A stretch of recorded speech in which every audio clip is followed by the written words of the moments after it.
Welcome to the Graceful Edge where leaders tread and you are a leader.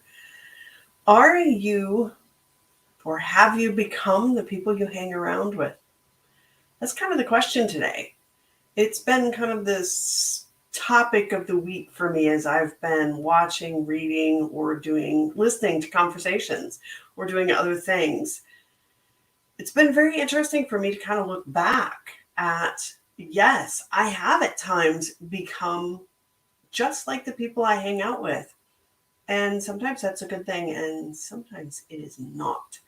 And so we need to be reevaluating our relationships on a fairly frequent basis. I know for me, I've had to release one of the biggest toxic relationships that I have, and that is with my mother. I actually do not speak with her very much. She is someone I now tolerate more than actually have a relationship with because she is extremely toxic and an energy vampire. So when I started shifting my relationship with her and started distancing myself, all of a sudden I realized a lot of things and saw things in a different way.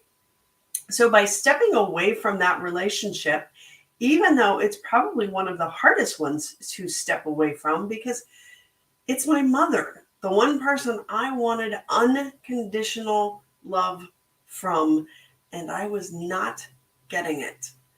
So I had to step away and surround myself with some of the best people for me. And that was amazing. Some of them have stayed and are still in my life, and some of them came in for a season, a reason, and of course, others are currently sticking around more for the lifetime. And that's amazing. We need those few people that hang around and show us a consistency within our lives.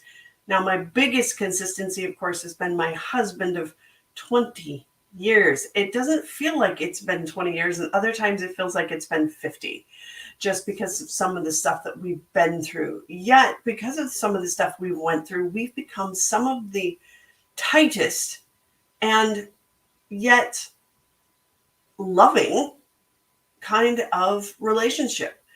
We've been through the loss of a child together, and that solidified us instead of tearing us apart. It was an amazing experience when I look back at it. While I was in it, not so much. Yet it taught me so much about relationships and how we have to understand that those that are around us grieve differently, do things differently, act differently, and just plain are different. They will never be exactly like us. As they say, opposites do attract. And in my case, that is very, very true. I am married to an introvert.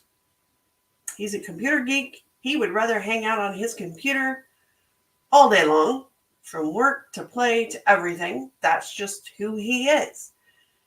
And I also have to overcome that at times because he is very sedentary unless he's in the mood to do something.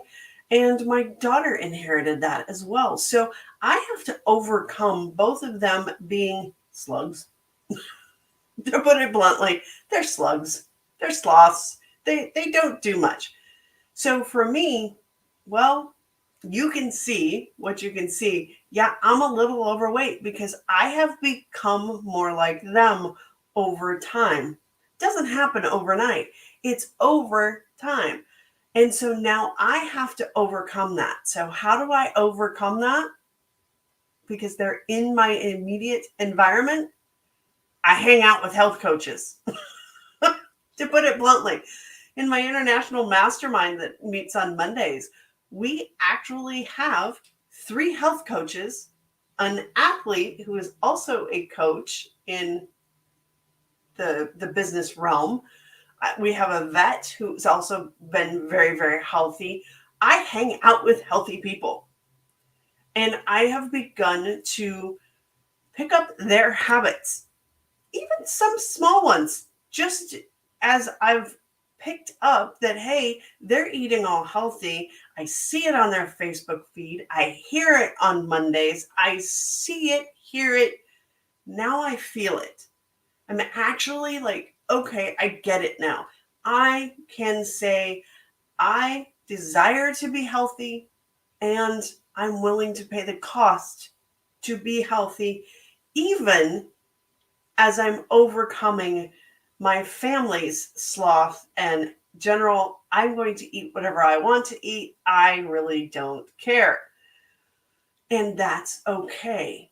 That's the beauty of it. I've walked through this journey several times as each time I've learned when I've cut certain foods, I feel better. When I do certain things, I feel better. It's finally kind of clicking. Not everybody takes to it like that. We have to have time. Each time I've done the program with my coach, each time I've, so to speak, released food that used to hold me hostage in a way. I've become more loving to myself. I've become so much more by hanging out with people that they identify with being healthy. So, who are you identifying with? What category do you have in your life that you identify with? Are you an athlete? Are you a business owner? Are you a mom? Are you this? Are you that? Those identities can become the catalyst to find the right people. Our dreams never stop whispering to us. They're constantly going, hey, I'm over here. Hey, I'm over here. I want your attention. We have plans. We have identities. We have all this stuff. We have feelings. Can we express them? Can we do them? That's what your back of your head's going. Sometimes they're not good thoughts, but most of the time there's that little whisper back there going, hey, we've got a positive idea. Let's go after that dream. Remember when we like to do this? Or do you remember when we like to do this? Do you remember when we wanted to do this, though we went that way because somebody else told us to? Let's get back to that. Those are the voices we need to listen to. We need to listen to our own voice. I've overcome my husband and daughter by setting up my schedule. Now, it's not a detriment to theirs. It still includes them. We do things together when they want to. I've learned how to drop my schedule and have a very flexible schedule for myself. So some days my stuff doesn't get done because they just decided, hey, I'm ready to go. I want to do this. That's great. Have that flexibility. Do what's good for you. This just works for me. Other people, when they look in, they go, oh my gosh, I could never do that. That's right, because it's not you, it's not your family, it's not how it's done. You have to get into what you do. So how do you overcome the people that you're hanging around with? Well, you either ditch them completely, you limit your association with them, or you say, I need new friends. Or the ones that you are hanging around with, you go, oh my God, they're really going somewhere. These other four, not so much. I'm going to hang out with that person way more because they're going in the right direction than I am. I want my success. When I started hanging out with people that are 1, 2, 20, 30, 40 steps ahead of me, all of a sudden my life became better. Well, you're sitting here watching The Graceful Edge. Never would have happened if I wouldn't have hung out with people that were more successful for me going, hey, here's what you could do. Not what you should do, what you could do. I know it works for me. So I've tried little things that other people are like, oh, could work for you. Not saying you have to do it, but give it a try. And that's how we do. I failed and failed fast. And I learned what I love to do. I love doing lives. I love sitting here staring in the camera. When I first started, I was nervous. It was like, this is weird. What is my family going to think of me? Now I don't care. Now I'm like, my husband walks by as I'm doing lives. Doesn't faze me anymore. Sometimes he comes back and goes, hey, that was pretty good. Sometimes he's just like, I don't know what you do and I don't want to know. So do what's right for you. So take a look at your relationships today, especially the 5 people you hang out with the most. Are they lifting you up or are they energy vampires? Are they dragging you down to their level instead of you possibly raising them up to yours?